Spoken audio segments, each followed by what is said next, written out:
Tes. Assalamualaikum warahmatullahi wabarakatuh.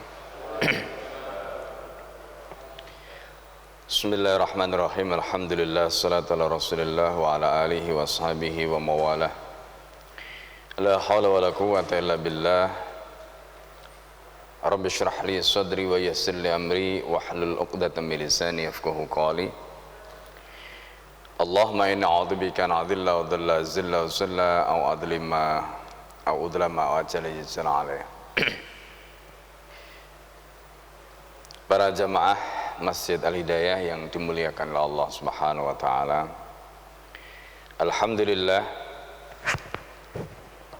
pada pagi yang mulia ini, pagi yang penuh dengan keberkahan ini, kita bisa melanjutkan kajian kitab Hayatus Sahabah. Dan alhamdulillah, setelah bulan Ramadan dan kita berada di bulan Syawal ini, semoga Allah Subhanahu wa taala menjaga ketakwaan kita, menjaga keimanan kita, sehingga kita tetap bisa istiqomah pasca Ramadan.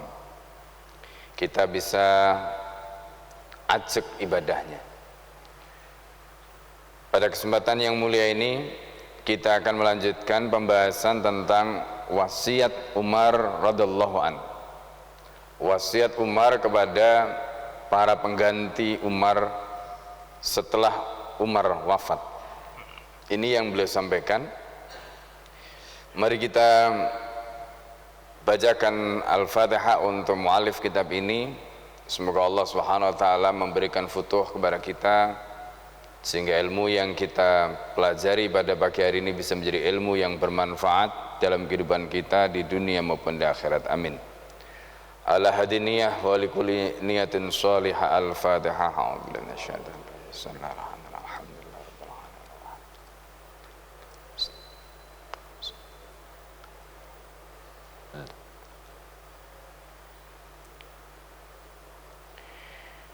Bismillahirrahmanirrahim. Qala al-mu'allif rahimahullah, nafa'ana bihi wa bi'ulumihi fid dharaini amin. Wasaya Umar radhiyallahu anhu. Beberapa wasiat Umar radhiyallahu anhu. Wasiat Umar ibn al-Khattab radhiyallahu anhu li walil amri min ba'dih. Wasiat Umar radhiyallahu anhu kepada walil amri setelah Umar. Akhraja Ibnu Abi Syaibah wa Abu Ubaid fil al-Amwal wa Abu Ya'la wan Nasa'i wa Ibnu Hibban wal Baihaqi an Umar radhiyallahu anhu annahu qala. Jadi hadis ini dikeluarkan oleh Ibnu Abi Syaibah, Abu Ubaid di dalam kitab Al-Amwal, Abu Ya'la, kemudian An-Nasa'i, Ibnu Hibban, Al-Baihaqi dari Umar radhiyallahu anhu. Berkata Umar radhiyallahu anhu, usi al-khalifata ba'di. Kata Sayyidina Umar, aku memberikan wasiat kepada khalifah setelah aku. Ini wasiatnya Umar. Apa yang aku wasiatkan? Bil muhajirin al-awwalin ayya'lama lahum haqqahum. Ini wasiatnya Umar. Aku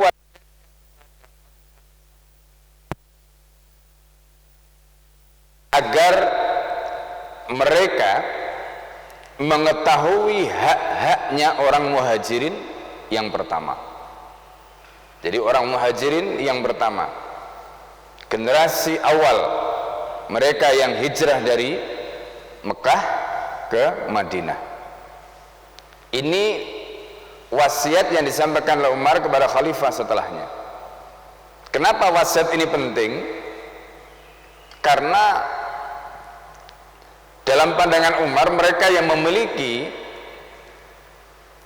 jasa di dalam Islam itu harus tetap kita hormati. Jadi siapa yang punya jasa dalam Islam, dalam hal ini adalah orang-orang muhajirin yang pertama. Jadi karena mereka ketika membersamai Rasulullah SAW di Mekah, mereka membersamai Rasulullah selama 13 tahun. Artinya kalau bukan karena jasa mereka, dakwah tidak akan berkembang. dan tidak akan ada Madinah yang kemudian mendapatkan nur dari Islam. Jadi Madinah itu menjadi munawwarah, mendapatkan nur karena hijrahnya Rasulullah. Tapi Rasulullah tidak sendiri. Rasulullah membawa murid-muridnya. Rasulullah SAW membawa generasi awal yang disebut al-muhajirin al-awwalin tadi itu. Nah, inilah generasi awal. Karena jasa mereka ini harus kita perhatikan. Ini cara Sayyidina Umar radhiyallahu anhu ketika menjadi khalifah mengingatkan jangan sampai generasi berikutnya itu nggak tahu, karena mungkin mereka tidak sezaman ketika mereka berjuang di masa lalu, mereka tidak tahu jasanya, ya kan? Nah, ini penting. Jadi termasuk kalau kita perhatikan nanti veteran-veteran perang Badar, ya, veteran-veteran perang Badar itu tetap harus dihormati. Bahkan Rasulullah SAW memberikan penghormatan yang luar biasa karena jasa mereka. Ini penting. Jadi ketika mereka yang berjuang di masa lalu, ya meskipun pahala mereka, nilai amal soleh mereka itu sudah dicatat oleh Allah, betul, tapi bagi penguasa atau bagi pemimpin itu tetap perlu memberikan respect, tetap perlu memberikan hormat, ihtiram kepada mereka karena jasa yang sudah mereka berikan sebelumnya. Nah, ini nasihat yang disampaikan atau wasiat yang disampaikan oleh Umar kepada para khalifah setelahnya. Wa yahfadu lahum hurmatahum, termasuk kata Sayyidina Umar, wa yahfadu lahum hurmatahum, hendaknya khalifah setelah aku mereka menjaga kemuliaan, kehormatan mereka. Jadi jangan sampai orang-orang muhajirin ini mereka tidak dihormati sepeninggal Umar, mereka tidak dihargai, mereka tidak dimuliakan, padahal mereka ini as-sabiqunal awwalun minal muhajirin. Al-Quran saja itu menyebut mereka dengan sebutan begitu, as-sabiqunal awwalun minal muhajirin. Jadi kalau Allah Subhanahu wa taala memberikan ihtiram dengan menyebut sifat mereka, siapa yang lebih pantas, ya kan? Jadi kalau Allah saja memberikan penghormat begitu, masa kita? Ini pikiran Umar bin Khattab radhiyallahu anhu. Jadi kalau Al-Quran Allah saja memberikan contoh seperti itu, masa kita tidak memberikan respect, tidak memberikan penghormatan kepada mereka? Memangnya kita ini lebih hebat apa daripada Allah? Nah, jadi Allah mengajarkan kita adab, Allah mengajarkan kita akhlak yang begitu luar biasa untuk menghormati jasa mereka yang telah memberikan jasanya kepada Islam. Nah, ini pentingnya. Dalam perjuangan itu meskipun ikhlas itu semua kembali kepada Allah, tetapi sebagai manusia, alaqah bainan nas, hubungan di antara sama manusia itu tetap harus kita jaga, ya, tetap harus kita jaga. Nah, disitulah pentingnya Sayyidina Umar memberikan wasiat tadi. Siapapun, nah ini juga menjadi catatan bagi kita. Jadi siapapun yang punya jasa terhadap Islam ini harus kita hormati, ya, harus kita hormati. Ini yang disampaikan oleh Umar bin Khattab kepada para khalifah setelahnya. Kemudian itu nasihat Umar kepada para khalifah untuk menghormati muhajirin yang pertama. Kemudian yang kedua, wa usihi bil ansar, aku juga wasiatkan para khalifah setelah aku. Apa? Bil ansar alladina tabawwa'u ad-dar wal imana min qablihim, yang mereka itu sudah menyediakan tempatnya. Madinah itu negeri mereka, Madinah itu wilayah mereka. Mereka buka Madinah untuk menerima orang-orang muhajirin dengan lapang dada. Bahkan tidak hanya itu, mereka berikan hartanya. Masih ingat kisahnya Abdurrahman bin Auf ketika dibersaudarakan dengan Rabi', ya, Sa'ad bin Rabi'. Bagaimana Sa'ad bin Rabi' ketika itu menyerahkan sebagian hartanya, bukan hanya sebagian hartanya, tapi juga istrinya disuruh milih. Itu Abdurrahman bin Auf itu, ya kan, mana ada antara istriku yang kamu sukai, silahkan, nanti aku akan ceraikan dan kamu nikah. Sampai begitu. Itu hebatnya keimanan orang-orang Ansor karena mereka merasa bahwa ini adalah saudara saya, melebihi saudara karena darah. Ini luar biasa. Islam mengajarkan begitu, ya. Jadi nggak baper, ya kan? Jadi nggak ada ceritanya orang Ansor itu kemudian merasa seolah-olah orang Muhajirin itu merebut tanah mereka, nggak ada. Justru sebaliknya, orang-orang Ansor itu memberikan tempat. Mereka ketika didatangi oleh orang-orang Muhajirin itu mereka merasa mendapatkan kehormatan, ya, bukan malah sebaliknya, ini ngerebut tempat saya, ini ngerebut ladang rezeki saya. Ini nggak ada yang begitu, nggak ada yang seperti itu. Dan hebatnya orang-orang Muhajirin pada waktu itu, seperti kisah Abdurrahman bin Auf yang pernah kita sampaikan di majelis ini. Abdurrahman bin Auf itu, ya, kalau orang Jawa bilang itu nggak kemaruk, ya, ditawari istri nggak mau, ditawari harta separuh hartanya, ya, Sa'ad bin Rabi itu beliau tolak. Lalu kemudian apa yang beliau inginkan? Beliau cuma minta ditunjukkan pasar, dan kemudian beliau mau bisnis di pasar itu dengan keringatnya sendiri, dengan jeripayanya sendiri.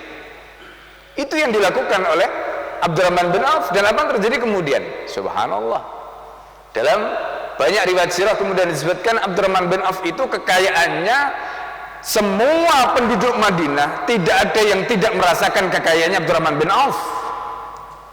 Sampai begitu, ya. Bayangkan Abdurrahman bin Auf datang tidak membawa apa-apa dari Mekah itu, cuma memakai pakaian yang dia pakai itu, semua perniagaan dia, semua kekayaannya ditinggalkan, dan hanya mengendarai seekor kuda. Itu Abdurrahman bin Auf datang ke Madinah, dipersaudarakan oleh Rasulullah SAW dengan orang-orang Ansor. Dalam hal ini adalah Sa'ad bin Rabi. Ini yang digambarkan di dalam sirah, bagaimana mereka orang-orang Ansor tadi itu menyediakan tempat mereka, menyediakan rumah mereka. Rasulullah ketika ke Madinah tidak ada tempat, siapa yang menyediakan tempat untuk menjadi tempat tinggalnya baginda Muhammad SAW? Ya, Abu Ayyub Al-Ansari, ya, Abu Ayyub Al-Ansari. Karena rumahnya kecil, maka Rasul ketika itu tidur di lantai 2, ya. Nah, ini menunjukkan betapa hubungan Ansor dan Muhajirin itu begitu luar biasa. Oleh karena itu, para hadirin yang dimuliakan oleh Allah, ini nasihat yang disampaikan oleh Umar bin Khattab pada khalifah setelahnya. Jadi nasihat Umar, usibil ansar alladzina tabawwa'ud dar, mereka yang sudah memberikan tempatnya, memberikan rumahnya, memberikan hartanya, termasuk juga iman mereka sebelum, ya, min qablim. Jadi sebelumnya mereka sudah memberikan bagaimana iman mereka. Kalau kita membaca bagaimana teks baiat yang dilakukan oleh mereka kepada Rasulullah SAW pada saat baiat Aqabah yang pertama maupun baiat Aqabah yang kedua. Baiat Aqabah yang pertama itu mereka jelas-jelas menyatakan ikrar kepada Nabi, keimanan mereka. Kemudian baiat Aqabah yang kedua, mereka bukan hanya menyatakan itu, tetapi mereka siap memberikan man'ah. Man'ah itu perlindungan, sebagaimana mereka melindungi istri mereka, keluarga mereka, harta mereka, bahkan jiwa mereka. Itu yang mereka lakukan kepada Rasulullah SAW. Dan karena itu kemudian Rasulullah bisa hijrah ke Madinah, karena mereka memberikan itu.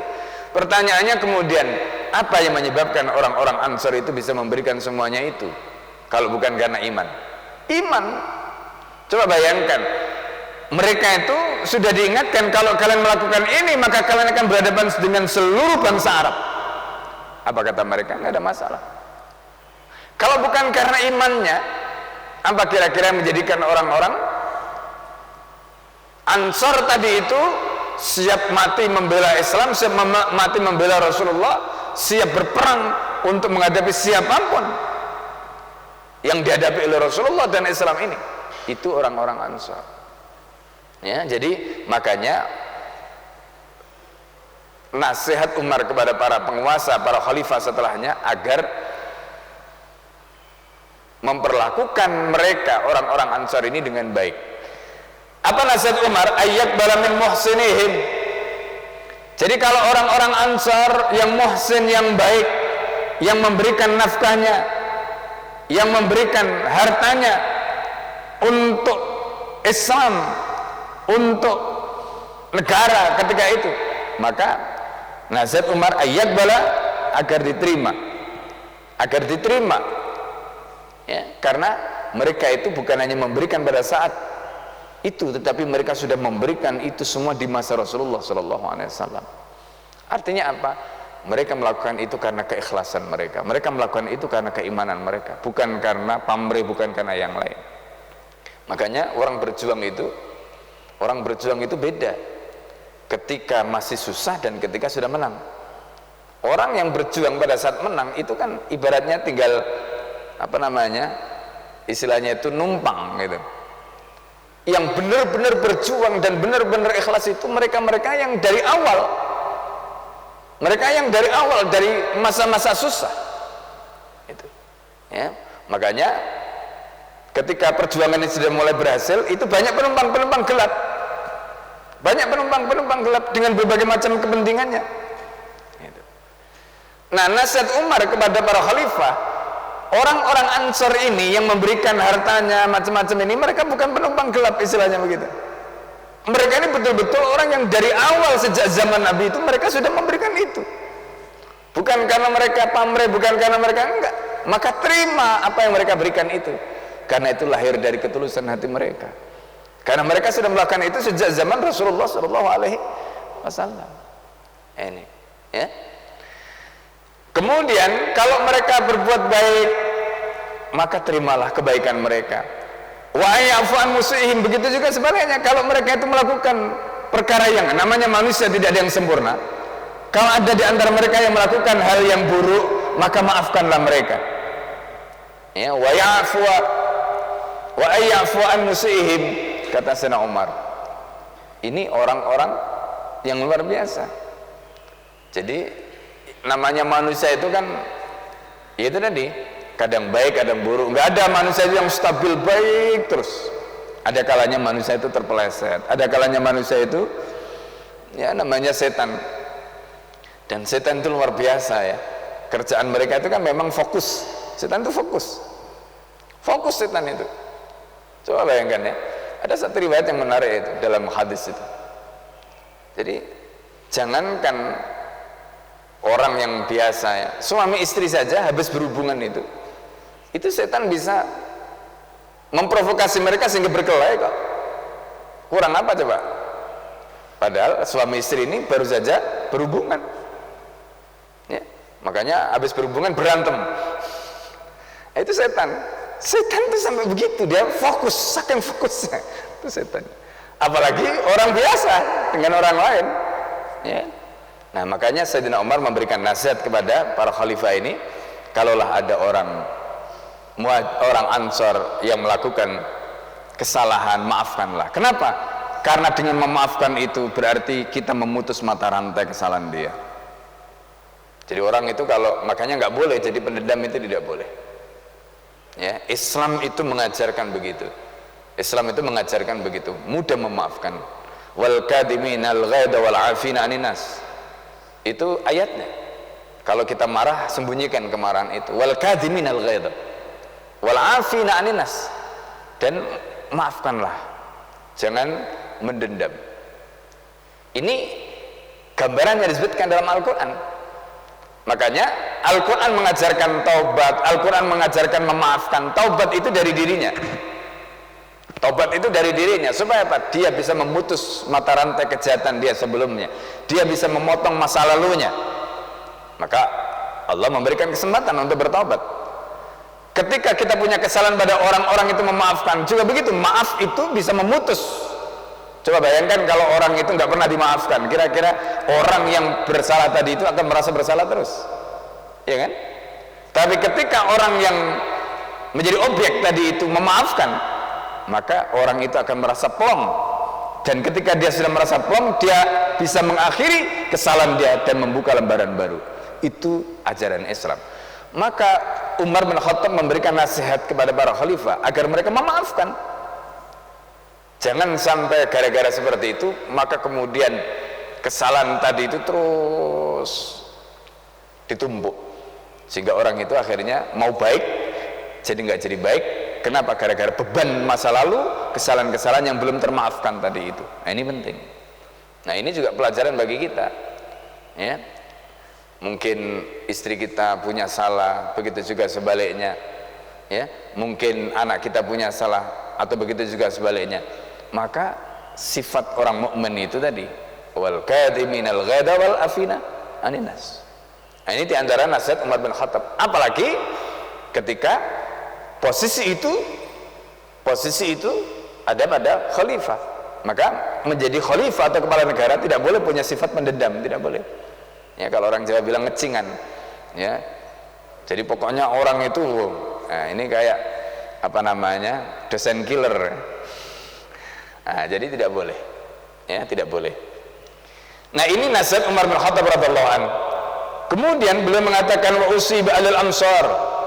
Jadi tadi muhajirin, yang kedua orang ansar, yang ketiga nasihat Sayyidina Umar. Nasihat Sayyidina Umar, dan aku wasiatkan kepada khalifah setelahku, apa, bi ahlil ansari khaira, agar memperlakukan penduduk-penduduk di wilayah-wilayah yang menjadi wilayah Islam itu dengan baik. Maka Islam tidak mengenal yang namanya penjajahan. Wilayah Islam itu terus berkembang. Tapi motif Islam mengembangkan wilayahnya, membuka wilayah-wilayah baru itu bukan untuk menjajah. Tidak ada. Ya, tidak ada. Islam tidak pernah mengajarkan penjajahan. Islam tidak pernah mengajarkan perbudakan. Bahkan Islam yang menghapus perbudakan di muka bumi. Itu Islam. Coba bayangkan Bapak Ibu sekalian, ya. Dulu sebelum Islam datang, itu yang namanya sistem perbudakan itu sudah menjadi sistem di seluruh dunia. Jadi kalau ada kekuasaan yang datang di wilayah itu, maka tanahnya dirampas oleh negara, kemudian rakyatnya dijadikan sebagai budak. Itu yang terjadi. Begitu Islam datang, maka Islam memberikan kepada mereka apa yang diberikan oleh Islam. Pertama, Islam membawa Islam. Berarti apa? Islam membawa cahaya. Maka ditawarkan pada mereka agar mereka memeluk Islam. Kalau mereka menjadi Muslim, maka mereka sama antara penduduk asli dengan pasukan yang datang ke negeri mereka. Haknya sama, kewajibannya sama, nggak mengenal lagi ini apa namanya, yang penduduk asli, ini yang bukan, ini yang ditaklukkan, ini yang penakluknya, nggak ada begitu lagi. Itu yang diajarkan oleh Rasulullah. Sebagaimana dalam hadis Sulaiman bin Buraidah, Rasulullah mengatakan, ad'uhum ilal Islam, fa in ajabuka faqbal minhum wa kuf anhum. Ajak mereka kepada Islam. Kalau mereka mau, maka terima Islamnya, dan jangan perangi mereka. Begitu kata Nabi, nggak boleh. Maka Islam tidak mengenal yang namanya perbudakan. Islam tidak mengenal, ya, yang tadi disebutkan menguasai wilayah, itu tidak. Makanya kemudian di dalam Islam ada hukum, nanti hukum tentang tanah. Jadi kalau zaman sebelum Islam itu tanah tadi dirampas oleh negara yang menguasai, maka ketika Islam datang tidak begitu. Status tanah-tanah yang dikuasai oleh Islam itu nanti bisa, kalau dalam perjanjian itu, menjadi milik penduduk setempat, tapi dengan catatan mereka membayar kharaj. Kharaj itu adalah hasil penghasilan dari tanah itu. Kalau mereka masuk Islam, maka tanahnya itu menjadi milik mereka, maka kemudian disebut dengan tanah usyur. Seperti Indonesia ini tanah usyur. Nah, itu Islam. Jadi ini ada aturan fikihnya, ya. Penduduknya juga nggak ada yang diperbudak di dalam Islam, nggak ada. Nah, makanya kata Umar, ya, usihi bi ahlil amsari khaira, aku wasiatkan pada khalifah itu agar mereka memperlakukan penduduk-penduduk di wilayah-wilayah itu dengan baik. Masya Allah, ya. Nah, ini Bahkan Umar bin Khattab radhiyallahu anhu ketika melihat ada orang Yahudi ini, ada orang Yahudi meminta-minta, ketika orang Yahudi itu sudah tua, dan orang Yahudi itu ada di wilayah Islam, di wilayah Syam. Ketika itu Umar bin Khattab melihat, siapa dia? Kata wali atau pejabat yang ada di situ, dia adalah orang Yahudi. Maka kata Umar, celaka,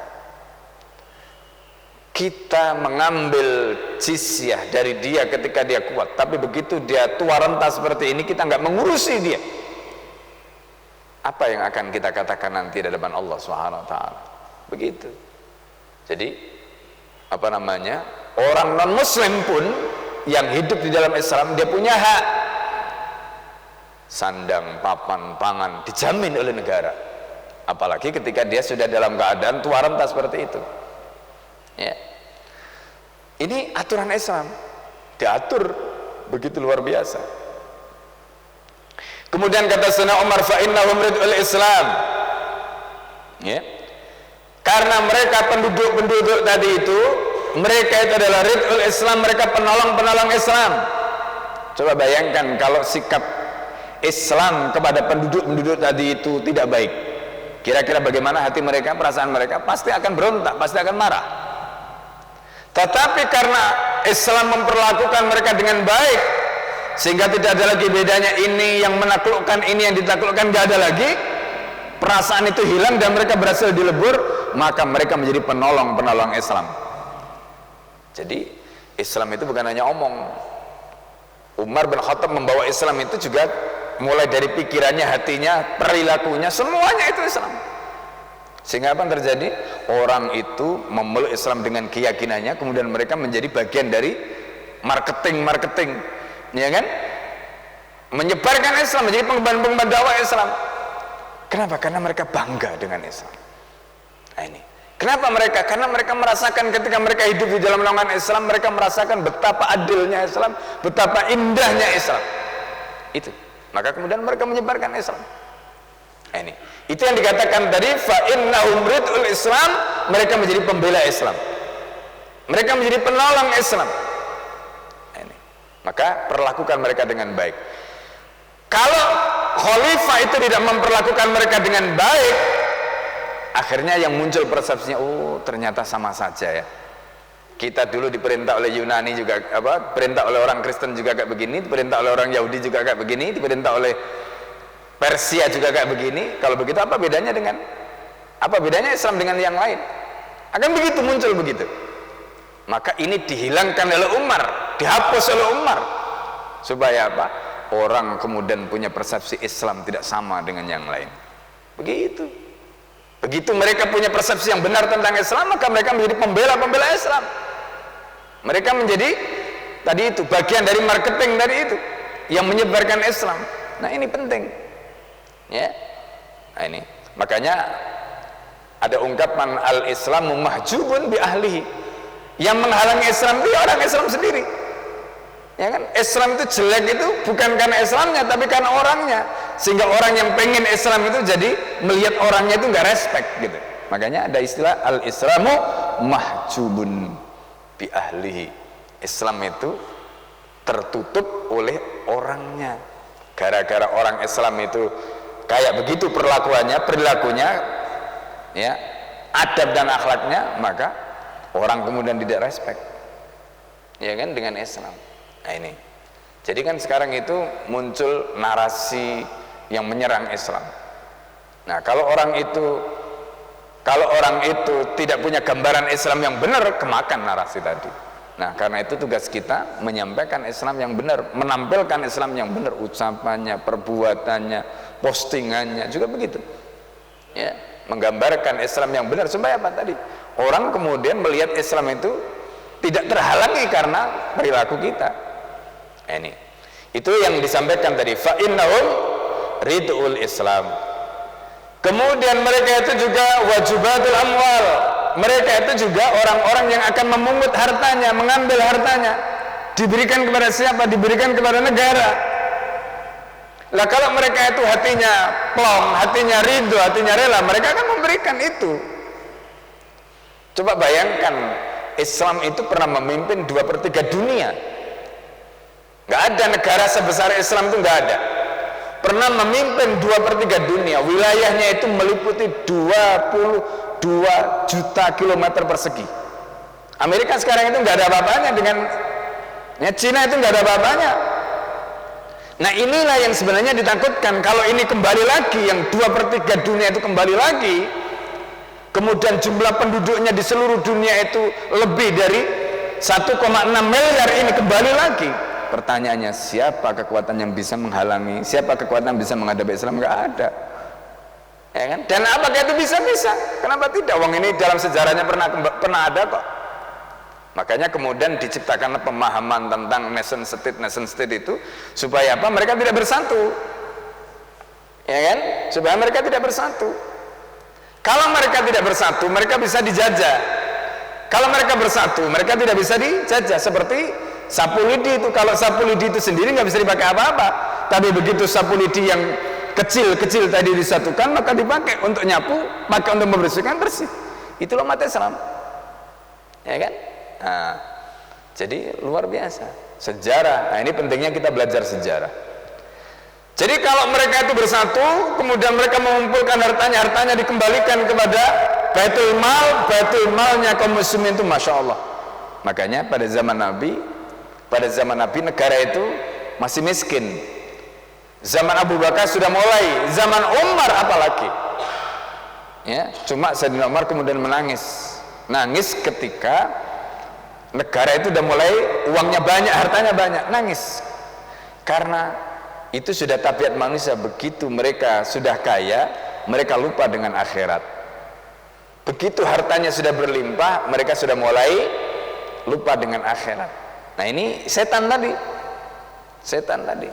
ya kan? Makanya orang itu kalau sudah punya jabatan, punya kedudukan, punya harta, biasanya lupa. Mulailah dia, ya kan? Nah ini yang terjadi. Kemudian mereka itu juga ghadul adu. Jadi mereka itu yang akan menghadapi musuh. Maka mereka itu bisa kita sebut sebagai ahlul ribat, orang-orang yang berada di perbatasan. Siapa yang pertama kali akan menghadapi musuh ketika penduduk-penduduk yang ada di wilayah-wilayah baru tadi itu berhasil ditaklukkan hatinya, dipikat hatinya, mereka yang akan menghadapi. Makanya kalau kita perhatikan di Indonesia saja sejarah munculnya pesantren. Kenapa pesantren itu banyak di pesisir-pesisir? Karena dulu para ulama itu mereka mendirikan pesantren itu sekaligus menjadi benteng-benteng pertahanan. Kalau misalnya ada serangan dari luar yang datang melalui pesisir, maka mereka lah orang yang pertama kali siap untuk melakukan perlawanan. Begitu sejarah pesantren itu. Nah, Umar bin Khattab wasiat begitu kepada para khalifah itu, jaga mereka itu yang ada di perbatasan tadi itu, ahlul ribat itu, jaga mereka itu. Ya supaya apa? Mereka inilah yang nanti akan melindungi kita dari musuh-musuh yang datang dari perbatasan itu. Ya kan? Nah ini. Jadi ini nasihat Umar bin Khattab radhiyallahu anhu. Wa alla ya'khudha minhum illa fadlahum an ridahum, dan kamu jangan mengambil kalau ada pungutan, meskipun itu untuk negara, meskipun untuk kaum muslimin, jangan mengambil kecuali dari kelebihan mereka. Kalau mereka tidak punya kelebihan, jangan diambil. Makanya zakat pun begitu. Jangankan zakat mal, zakat fitrah saja. Kalau orang itu tidak punya kelebihan untuk makan hari itu, dia tidak harus mengeluarkan zakat fitrah. Gitu. Itu aturan dalam Islam. Ya, aturan dalam Islam. Jadi kalau orang itu membayar zakat fitrah, membayar zakat mal, termasuk juga kalau orang non muslim harus memberikan jizyah. Jizyah itu mereka bayarkan ketika mereka memiliki kelebihan yang mereka konsumsi. Jadi nggak seperti pajak, ya kan? Kita mau lebih mau enggak, pokoknya waktunya bayar pajak, ya harus dibayar, nggak peduli, kan begitu. Itu kalau pajak. Ini bedanya. Makanya kadang-kadang banyak yang salah menerjemahkan kalimat seperti ini, diterjemahkan dengan pajak, padahal beda. Faktanya pajak dengan apa yang diambil oleh negara di dalam zaman kekhalifahan tadi itu berbeda sekali. Jadi yang diambil itu hanya fadl yang lebih. Jadi kalau misalnya mereka katakanlah kehidupan 1 bulan itu yang mereka makan katakanlah misalnya 3 juta, ya kan? Lalu kemudian mereka tidak punya sisa lagi karena punya anak yang disekolahkan, punya ini itu dan sebagainya. Maka kalau itu memang tidak ada kelebihan, mereka tidak harus membayar, ya kan? Mereka tidak harus membayar, mereka tidak harus memberikan hartanya. Nah, ini. Nah, jadi itu aturan Islam. Zakat saja itu berdasarkan fadl, apakah itu zakat fitrah atau zakat mal, ya. Begitu juga untuk mereka yang non muslim tadi, yang terkena jizyah tadi. Nah, ini. Jadi itu gambaran tentang bagaimana adilnya Islam. Kemudian Sayyidina Umar mengatakan, wa usi bil arabi khairan, aku wasiatkan pada para khalifah itu agar memperlakukan orang-orang Badui, ya, orang Badui, orang-orang Arab yang tinggal di pedalaman-pedalaman itu, yang di kampung-kampung itu, diperlakukan dengan baik. Masya Allah. Padahal orang Badui itu kan tahu sendiri ketabiatnya, mereka ini orangnya kasar, nomaden, ya kan, tinggal pindah-pindah. Kalau kita lihat orang Badui itu, ya meskipun juga ada yang sudah mulai menetap di satu wilayah. Kenapa Sayyidina Umar menasihati agar khalifah itu memperlakukan mereka dengan baik? Fa innahum aslul Arab, karena mereka ini adalah akarnya, pangkalnya bangsa Arab. Kalau mereka ini tidak diperlakukan dengan baik, mereka ini punah, mereka ini habis, maka kita tidak lagi bisa belajar bahasa Arab yang asli. Kata Sayyidina Umar, wa madatul Islam, mereka ini menjadi bahannya Islam. Kalau kita belajar bahasa Arab, dari mana kita belajar bahasa Arab yang asli? Dari mereka. Maka kalau Abu Bakar nggak ngerti kalimat dalam Al-Quran, Abu Bakar mencari tahu dari dialog mereka. Umar bin Khattab tidak mengerti maknanya satu lafaz di dalam Al-Quran, dari mana? Umar bin Khattab belajar dari mulut mereka, orang-orang Arab tadi itu. Maka ada istilah Arabul Ikhah, ya, orang-orang Arab yang asli, ya, yang Arab-Arab sekarang itu yang tinggal-tinggal di apartemen, tinggal-tinggal di kota itu, bukan, itu sudah bahasanya sudah, apalagi kalau sudah sekolah di luar negeri, ya, kadang-kadang mereka bahasa Arab malah susah, yang pintar bahasa Inggris, ya. Bahkan ada yang baca Al-Quran aja nggak bisa, orang Arab baca Al-Quran nggak bisa, ya. Nah, ini. Jadi dulu ada temen, ya, sekolah di UK itu, ya begitu, ya, ketemu orang Arab Saudi, ya, kata dia, heran saya, bahasa Arab nggak bisa baca Quran. Coba bayangkan.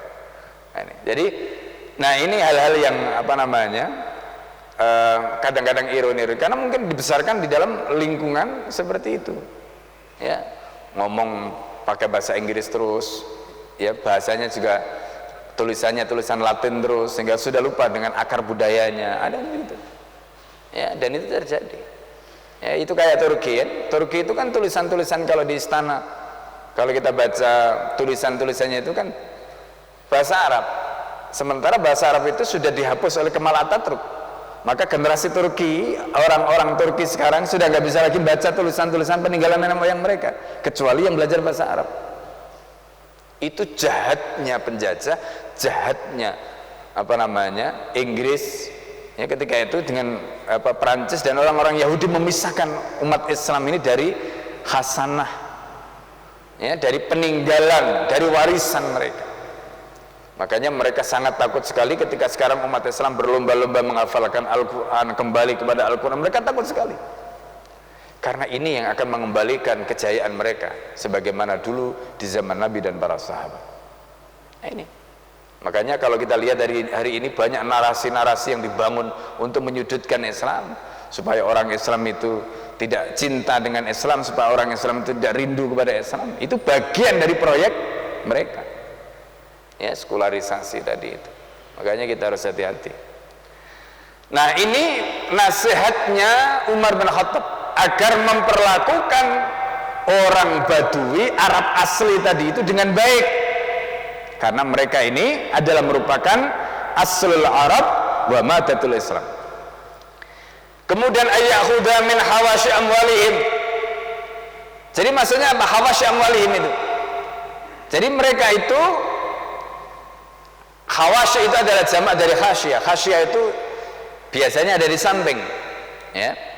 Jadi makanya dalam bahasa Arab itu kalau istri, ya, istri itu disebut khasyah. Qad ja'at khasyatuhu. Berarti apa? Datang istrinya. Kenapa istri disebut khasyah tadi itu? Karena di sampingnya. Biasanya di sampingnya. Nah, itu maka disebut khasyah. Jadi khasyah itu artinya apa yang ada di samping, maksudnya bukan di tengah, ya. Apa maksudnya? Itu juga bisa kita artikan dengan kelebihan. Jadi kalau kalian mau mengambil harta mereka, ambil dari kelebihannya, jangan ambil pokoknya. Nah, ini nasihat Umar kepada mereka. Kemudian setelah kalian ambil, fayarudda ala fuqara'ihim, maka hendaknya harta itu dikembalikan lagi pada orang-orang miskin di antara mereka. Jadi Islam itu bukan mengambil harta mereka untuk disimpan saja, tidak. Mengambil, ketika sudah diambil kemudian dibagikan lagi kepada orang-orang fakir-fakir di antara mereka. Nah, ini menjadi haknya mereka. Wala yukallifuhum wa usihi bidimatillah, dan aku wasiatkan pada para khalifah itu tentang jaminannya Allah, wa dimmati rasulihi, dan dimmahnya Rasulullah. Apa maksudnya ini? Jadi di dalam hadis Rasulullah SAW, Rasulullah SAW itu menyatakan, di antaranya misalnya, ya, umirtu an uqatila nas hatta yaqulu la ilaha illallah wa idza qalu asamu minni, ya, dima'ahum wa amwalahum illa bihaqqin. Jadi aku diperintahkan untuk memerangi manusia sampai mereka mengatakan la ilaha illallah. Ketika mereka sudah mengatakan la ilaha illallah, maka darah mereka, harta mereka semuanya terjaga. Jadi orang Islam itu adalah dimmahnya Allah, ya, maka nggak boleh membunuh orang Islam, mengambil hartanya illa bihaq, kecuali dengan haknya. Haknya itu apa? Zakat, ya kan? Zakat itu hak. Jadi kalau ada orang Islam kaya tidak mau mengeluarkan zakat, maka dipaksa, karena itu hak. Itu yang disebutkan dalam Al-Quran, ya. Jadi perintahnya itu disuruh ngambil, ya kan? Nah, ini jadi suruh ngambil dengan paksa. Itu karena hak. Nah, ini bagian dari dhimmah. Kalau tidak ada seperti itu, maka dhimmah ini harus kita jaga. Maka tidak boleh. Jangankan harta yang begitu, tongkat saja, kata Nabi SAW. Kata Rasulullah, la yakhillu lil mar'il muslimi ay ya'khudha aswa akhihi ila an tayyibi nafsi. Tongkat saja itu kalau diambil orang itu tidak ridho, itu haram, tidak boleh. Ya, bayangkan tanah digusur atau mungkin bangunan digusur, kemudian orangnya tidak ridho, tidak rela. Ini bagian-bagian dari apa? Dhimmatullah yang harus dijaga. Karena itu dijamin oleh Allah melalui Rasulullah SAW tadi, ya kan? Nah, begitu juga dhimmahnya Rasul, ya, apa yang dijamin oleh Nabi SAW itu juga begitu. Nah, jadi orang-orang non muslim, makanya Rasulullah itu marah, ya, kata Nabi SAW, man ada damian faqad adani. Jadi kalau ada orang yang menganiaya ahli dhimmah, orang non muslim yang menjadi jaminan negara, yang dilindungi oleh negara, maka berarti dia sama saja menyakiti aku, kata Rasulullah, menyerang aku, kata Rasulullah SAW. Nah, ini makanya wasiat Umar, tolong apa yang sudah dilindungi oleh Allah, apa yang dijaga oleh Nabi, dilindungi oleh Nabi, ini kalian lindungi, kalian jaga. Itu wasiat Umar. Jangan sampai nanti Rasulullah wafat, kemudian mereka ini teraniaya, nggak ada yang melindungi, nggak ada yang menjaga. Itu tugas negara. Nah, ini, itu tugas negara. Subhanallah. Nah, itu diatur dalam Islam. Ayyuwafiya lahum bi'ahdihim. Jadi mereka ini harus ditunaikan apa yang ditunaikan, apa yang menjadi komitmen negara, komitmen Islam untuk mereka.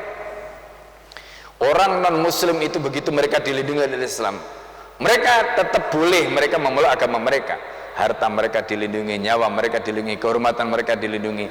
Kalau mereka mau menyekolahkan anaknya, mereka nggak bisa dijamin sekolah itu oleh negara. Kalau mereka mau berobat, mereka ya, diberikan layanan oleh negara, keamanannya juga begitu, nggak perlu mereka bayar, sama seperti orang Islam. Itu bagian dari apa? Zimmah, jaminan yang diberikan oleh negara kepada mereka. Kurang apa coba?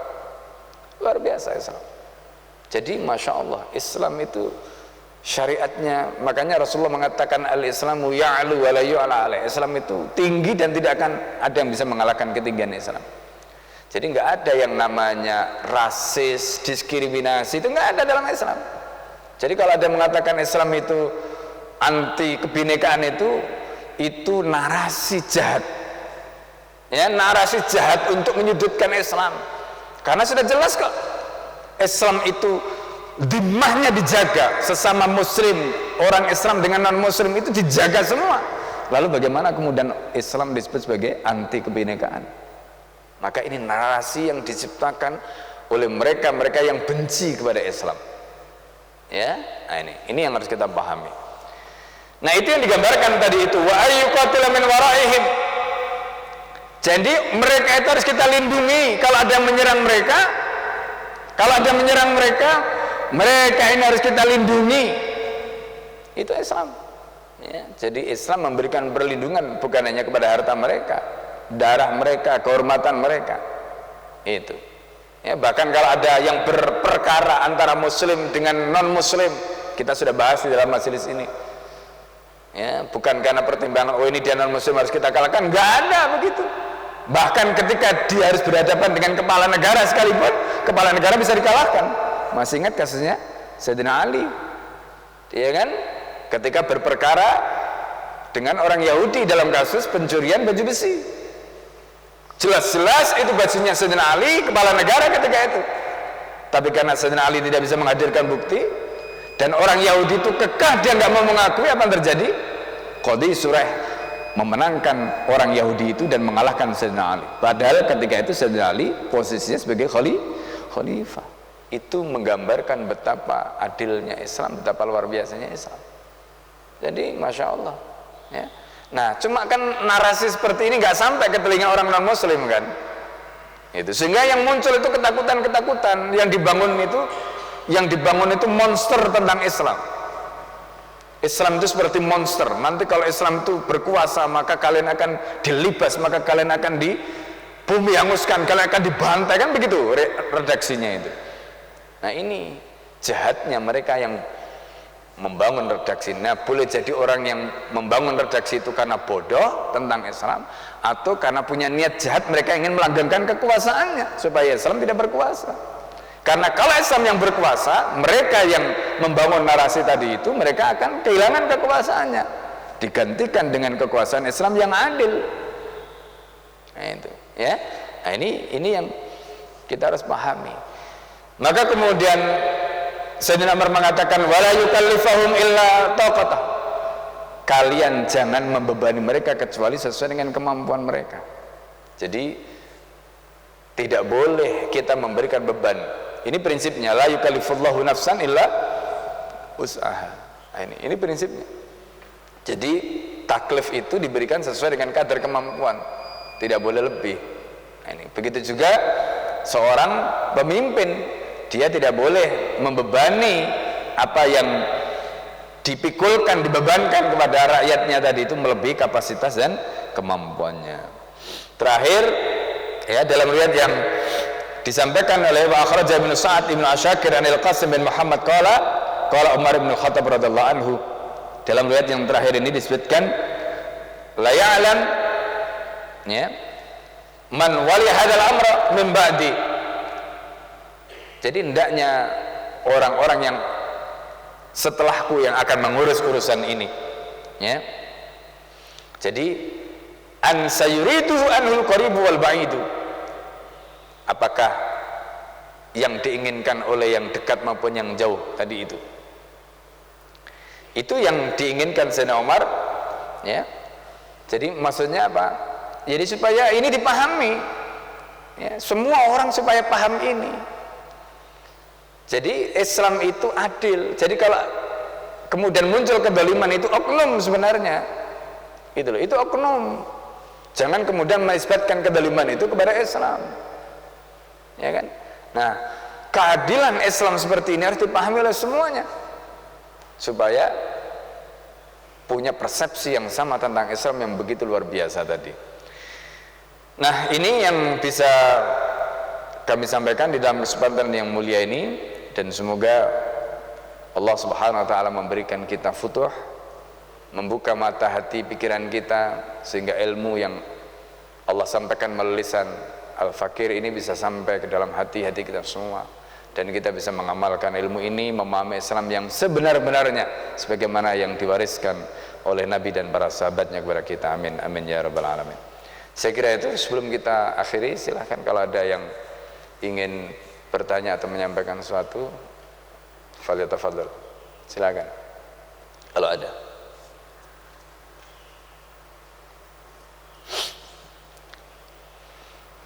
Tidak ada? Baik, kalau tidak ada, karena waktu sudah masuk waktu syuruk, mari kita tutup majelis kita pada pagi hari ini dengan membaca doa kafaratul majelis bersama-sama. Subhanakallahumma hamdika asyhadu an la ilaha illa anta astaghfiruka wa atubu ilaik. Assalamualaikum warahmatullahi wabarakatuh.